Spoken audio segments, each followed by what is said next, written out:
नमस्कार मित्रांनो, मी गणेश वणकर इग्नाइट अकॅडमीच्या या व्हिडिओमध्ये तुम्हा सर्वांचे स्वागत करतो। आदिवासी विकास विभागाकडून चौकीदार या पदाची परीक्षा घेण्यात आलेली होती। आता परीक्षा झालेली आहे, तर त्यांनी त्यांची पहिली उत्तर तालिका म्हणजेच रिस्पॉन्स शीट आपल्याला दिलेली आहे।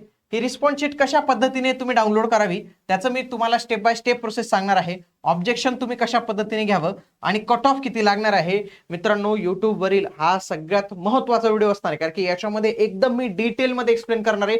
असं तुम्हाला कुठंच पाहायला मिळणार नाही। आणि तुम्हालाही आपली मेहनत, आपला व्हिडिओ आवडत असेल ना, तर एकदा या व्हिडिओला लाईक होऊन जाऊ द्या आणि तुमची एक चांगली प्रतिक्रिया मला कमेंटमध्ये नक्की कळवत चला। आता बघा, तलाठीची सध्या जाहिरात पण आलेली आहे आणि तलाठीचे फॉर्म भरणं सुरू आहे। तुमच्यापैकी बरेच उमेदवारांनी चौकीदारची परीक्षा दिली असेल, तर आता थोडा तलाठीचा पॅटर्न जो आहे तर तो वेगळा आहे आणि या तलाठीच्या पॅटर्न नुसार संपूर्ण टीम तुमच्यासाठी रेडी आहे। तुम्ही आजच इग्नाइट अकॅडमीचं ऍप्लिकेशन डाउनलोड करून या बॅचला एनरोल करू शकतात। आता बघा, सगळ्यात आधी तुम्हाला वेबसाईटवर जायचे। वेबसाईटची लिंक मी तुम्हाला कमेंट बॉक्समध्ये जी आहे तर ती उपलब्ध करून देतो। याच्यामध्ये सगळ्यात आधी ईमेल आयडी टाकायचा आहे, पासवर्ड टाकायचा आहे आणि इथं साइन इन याच्यावर क्लिक करायचंय। साइन इन वर क्लिक केल्यानंतर बघा, इथं तुमचा लॉग इन आयडी दिसेल, तुमचा फोटो, तुमची सही, अर्ज क्रमांक दिसेल आणि ज्या प्रकल्प कार्यालयाला तुम्ही ऍप्लिकेशन केलं असेल ते प्रकल्प कार्यालय तुम्हाला दिसेल।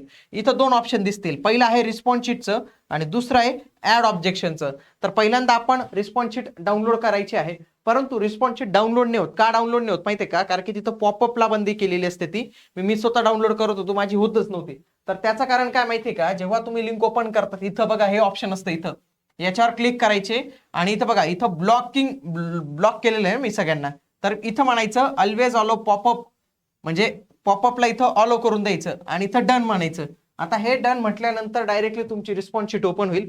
आता ही डाउनलोड कशी करायची? कारण की डाउनलोडचं ऑप्शन नाही आहे, तर याच्यासाठी एकच गोष्ट मित्रांनो, प्रिंट करावं लागेल तुम्हाला। मग कंट्रोल बटन दाबायचं आणि पी दाबायचं। आता ज्यांना माहित असेल हे शॉर्टकट त्यांना हे वाटत असेल, पण तरी पण बऱ्याच उमेदवारांना माहित नसेल। कंट्रोल पी दाबायचं आणि तिथून तुम्ही याची प्रिंट जी आहे तर ते काढू शकतात। आलं लक्षात? आता पहिला स्टेप झालं। दुसऱ्या स्टेपला मला ऑब्जेक्शन घ्यायचंय, ऑब्जेक्शन घ्यायचंय। तर ऑब्जेक्शन वर क्लिक केलं तर इथं तुम्हाला जे आहे तर ते मित्रांनो, इथं तुम्हाला तुमचा रोल नंबर, तुमचं नाव दिसेल, तुमची कोणत्या डेटला एक्झाम झाली, शिफ्ट काय आहे, क्वेश्चन पेपर काय आहे, question ID, type of objection, option ID, बघा ऑप्शन आयडी, कमेंट आणि अपलोड सपोर्टिंग एव्हिडन्स। मी सगळ्यांविषयी डिटेलमध्ये तुम्हाला आता पुढे माहिती सांगणार आहे। बघा, जेव्हा तुम्ही टाइप ऑफ ऑब्जेक्शन वर क्लिक करतात, क्वेश्चन आयडी वर, पहिले तर क्वेश्चन आयडी तुम्हाला सिलेक्ट करावा लागतं। हा क्वेश्चन आयडी, समजा हा क्वेश्चन आयडी, क्वेश्चन आयडी कुठे असतो? जेव्हा तुम्ही तुमचं रिस्पॉन्स शीट ओपन कराल तिथं प्रत्येक क्वेश्चनच्या पुढे हा त्याचा क्वेश्चन आयडी जो आहे तो दिलेला असतो। तर तो क्वेश्चन आयडी चूज करायचा, कोणत्या प्रश्नावर तुम्हाला ऑब्जेक्शन घ्यायचंय। त्याच्यानंतर पुढे हे ऑप्शन आहेत बघा, पहिलं ऑप्शन काय आहे? All options are incorrect. दुसरं काय आहे? Given answer is wrong. तिसरं काय आहे? Given question is wrong or incorrect. चौथं काय आहे? More than one option are correct. आणि पाचवं काय आहे? Other.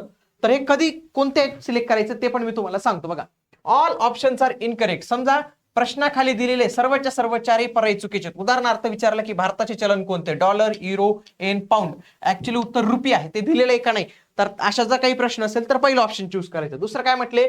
Given answer is wrong.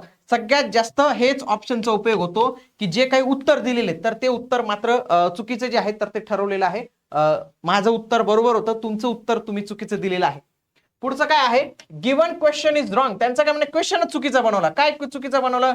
की भारतात 30 राज्य आहेत, खालीलपैकी कोणते राज्य नाहीये? 30 नाही, कुठं एवढे 30 राज्य आहेत भारतात? पुढचं आहे more than one options are correct. समजा असा प्रश्न विचारला, खालीलपैकी कोणते राज्य हे केंद्रशासित प्रदेश आहेत? त्याच्यामध्ये जम्मू काश्मीर पण आहे, पॉंडिचेरी पण आहे ऑप्शन मध्ये।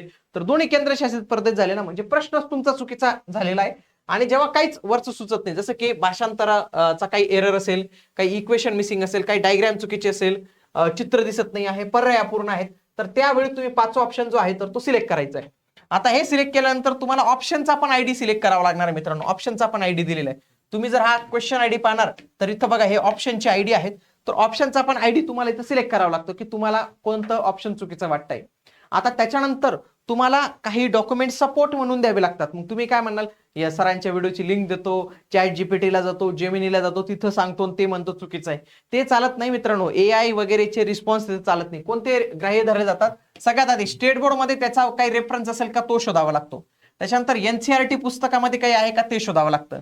शासनाचे काही अहवाल, काही माहिती असेल, उदाहरणार्थ जीआर असतील, गॅजेट असेल, इकॉनॉमिक सर्व्हे असेल, भारताची जनगणना असेल, याच्यामध्ये शासनाच्या याच्यामध्ये जी माहिती असेल ती तुम्हाला तिथं दाखवता येते. शासनाची अधिकृत वेबसाईट चालते, मुक्त विद्यापीठाची पुस्तकं चालतात, अधिकृत डिक्शनरी चालते आणि मान्यताप्राप्त संदर्भ साहित्याची पुस्तकं म्हणजे जे खूप महत्वाचे आहेत, जे सगळे लोक वापरतात, तर ते इथं चालतात. कोणते ग्राह्य धरले जात नाही. पहिले तर खासगी क्लासेसच्या नोट्स, आमच्या काही नोट्स असतील त्या पण चालत नाही. विकिपीडिया अजिबात चालत नाही. जनरल लोक विकिपीडिया देतात. इंटरनेटवरील खाजगी ब्लॉग कोरा चालत नाही. खाजगी प्रकाशनाचे काही ठोकळे गाईड्स असतात ते चालत नाही. युट्यूबवरील व्हिडिओ चालत नाही. हाताने लिहिलेल्या नोट्स चालत नाही. वर्तमानपत्रातील बातम्या या चालत नाही. हे लक्षात घ्या, याच्याविषयी लक्षात घ्या. आता अपलोड कसा करायचा आहे पुरावा, याची एक महत्वाची पद्धत मी तुम्हाला सांगतोय बघा. पहिली इमेज काय असली पाहिजे पुरावा देताना, संबंधित पुस्तकाचे जे कव्हर पेज आहे ते तुम्ही दाखवा. नाही तर तुम्ही डायरेक्ट एखादं पेज दाखवणार आणि त्यांना कसं काय कळणार आहे कोणतं पेज आणि काय आहे. ज्यावर पुस्तकाचे नाव, लेखक आणि प्रकाशकाचे नाव हे स्पष्ट दिसलं पाहिजे. दुसऱ्या इमेजमध्ये ज्या पानावर तुमचे उत्तर आहे त्या पानाचा फोटो काढा, त्याचा पृष्ठ क्रमांक दिसणे आवश्यक आहे आणि तो हायलाइट करा. तिथं हायलाइटर वापरा, त्याला सर्कल करा, काहीतरी करा जेणेकरून त्यांना लगेच जे आहे तर ते कळणार आहे. आणि शेवटी तुम्हाला तिथं कमेंट लिहावे लागेल. कमेंटमध्ये तुम्ही लिहू शकतात correct answer is not available among the given options, refer attach NCERT class chapter number आणि पेज नंबर. तर हे अशा पद्धतीने तुम्ही तिथं जे आहेत तर त्या सगळ्या गोष्टी इथं अपलोड केल्या पाहिजेत.